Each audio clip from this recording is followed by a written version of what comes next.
Hello again and welcome to Jeeves. For this tutorial, we are going to show you how to make a service request. Let us get started. First, tap the Services button. This is the service request page. In this page, you will find all your requests. To create a service request, tap the plus button on the bottom right corner. This is the service request form. Here, you will need to fill out the required fields of the form for the PMO to process your service request. The required fields are marked with an asterisk. Next, let us choose what kind of work which best describes your request.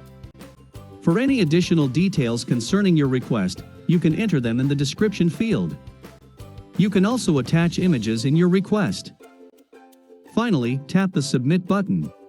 The service request you just created is now listed here with a pending status. This means that your request has been sent to your property management office for review. To understand what all the other request status means, here is a quick summary of each one. Pending means the request is still being reviewed by the PMO. Assigned means the request has already been assigned to a technician. Processing means the technician has started working on your request. Completed means the technician has completed his work, and you can check if the work meets your satisfaction. Closed means request has been closed permanently, but can still be viewed for historical purposes. Thanks for watching. See you again in the next tutorial.